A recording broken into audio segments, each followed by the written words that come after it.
All right, friends, got a message today from my old Indian friend Fred and his wife Cynthia. And yeah, I mean, we text, fairly frequently. I don't know, frequently once a week. At least once a week. Um, he's been telling me how hot it was. He had a generator that he got from Harbor Freight. I think it was a Predator. Couldn't afford the insurance. 2, 3 year insurance, whatever it is, and the thing died like a couple of days after the warranty. Like it blew up. His piston blew out of the thing. He sent me a picture of it. So he went down there and they went ahead and let him get another generator and stuff with a warranty this time. But as you can imagine if you had a that was your source of power. The amount of fuel you would be burning through daily just to stay out of the 100-degree heat, just to run just a couple little small things even. It's it's cost prohibitive, honestly.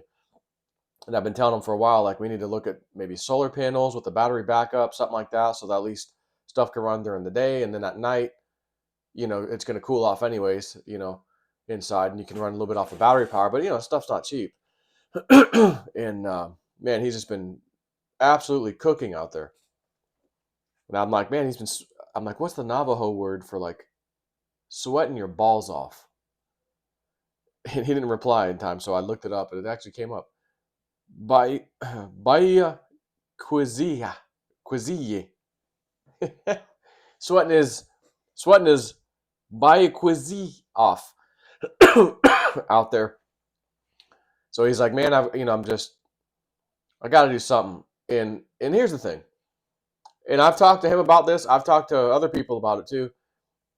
But he no. Now, first of all, I told him, maybe a GoFundMe might help you raise us a couple bucks that you need, and then maybe get the right stuff in there. Or else you're going to be feeding gasoline to your generator nonstop. You won't have the money to even do that.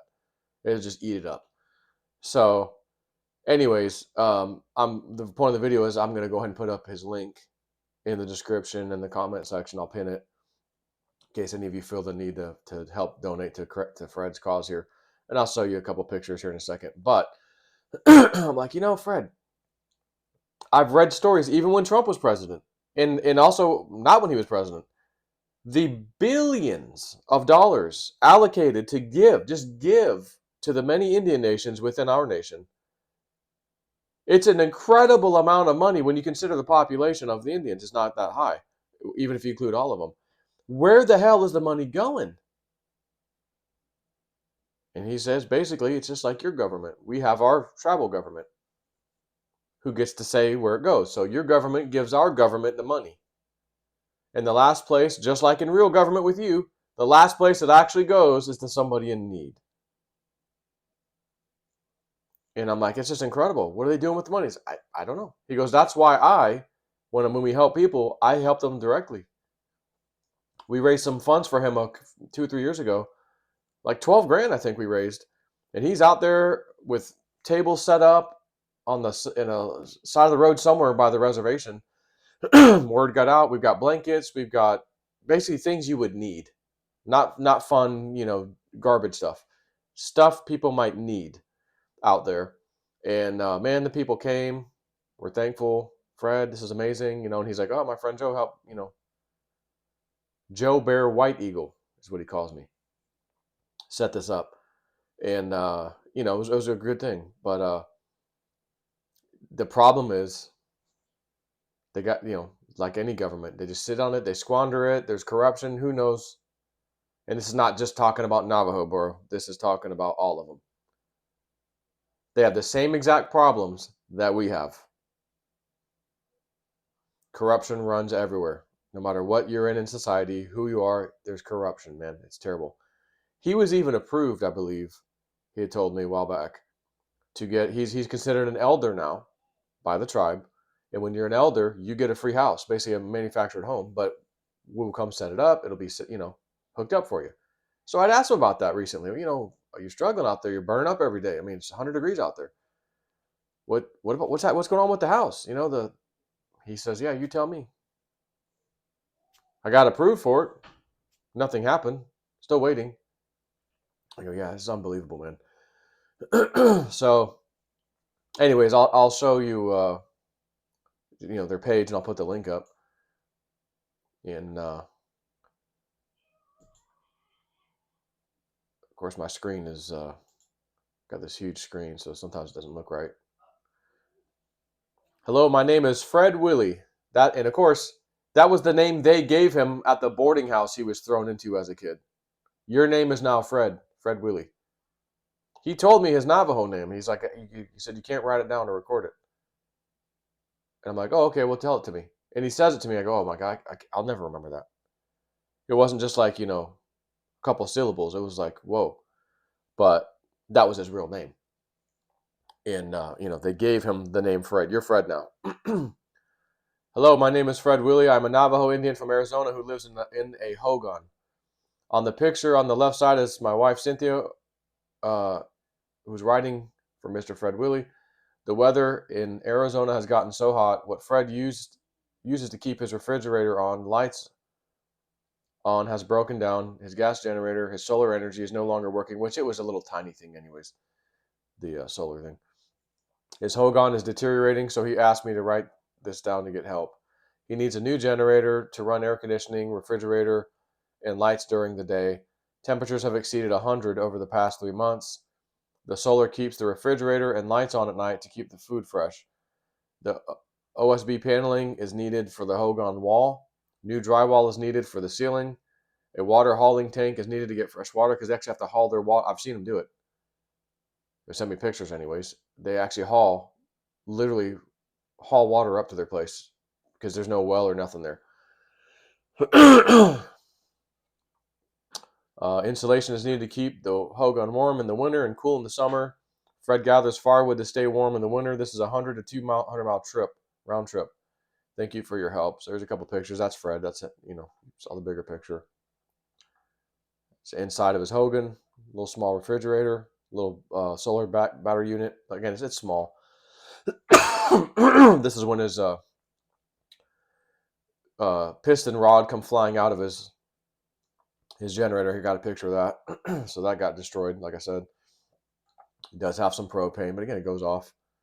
And there's his old hound dog. He's got another dog, which I guess didn't make the picture. But anyways, I thought, man, let me just put this out there. We've done this in the past. He's helped people in the past, and he used every penny of that money, and is not out buying himself stuff. And he's like, I've been known to help him from time to time, right? And I know sometimes maybe he didn't need quite as much, but he used all of it. Well, he used all of it because when he's doing these ceremonies and things with people, everybody you bump into out there could use something. It's like just the poorest of poor people are out there. That's just how these Indian reservations are. It's terrible that they live like this. That's why I'm telling you, I got to get into this mountain, find that damn treasure, so I can start working on those people. I'm not sending your tribal council government anything, but you individually, with the help of Fred and his contacts, we will start helping these people the proper way. So I just that's something I'm working on with my treasure hunting stuff. When I do that, that's the main goal. The first time I ever stepped foot on that mountain, like when I droned it and walked it, but we couldn't figure out how to get up to the spot we wanted to get up to. But once we figured out how to get up there, and okay, we got the path now, how to get up there, it was about halfway there where I just got this download. Don't forget what you said. Like all those years ago, don't forget your promise. And it reminded me, like, oh yeah. And I watched a I watched a treasure hunting, movie, video, something show. I'm talking like 20 years ago at least. And I remember thinking, God, the Indians, man, slaves, this, that, wars, like God, that's one group of people that had it pretty rough. And I'm like, man, if I ever had an opportunity to find a treasure, like if I ever found a treasure, I think the first thing I would do with it is help those people out, like modern Indian, because a lot of them live like this, man. You could go to YouTube and type in, Indian Tommy G Indian. That guy does a lot of interesting kind of docu-series things. Not really series, but and he goes to different ones. And there's a couple of them out there that have the casinos in the right areas that just are pulling in the money. Then those people are taken care of. But when you don't have the money, the people aren't taken care of. Which again, it's like, okay, but what about the billions that got sent by our government? Well, talk to the Indian government. As you tell me, right? Where's the effing money?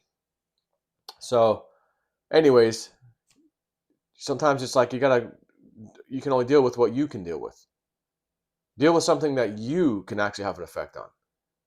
Donating to Fred right now will have an effect.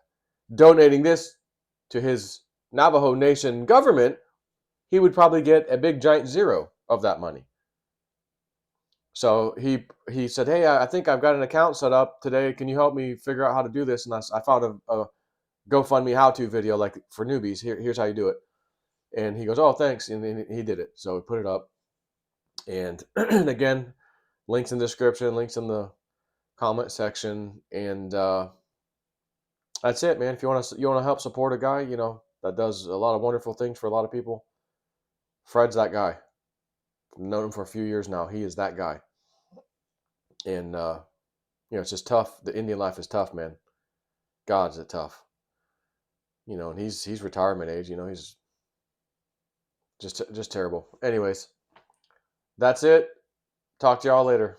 Thanks.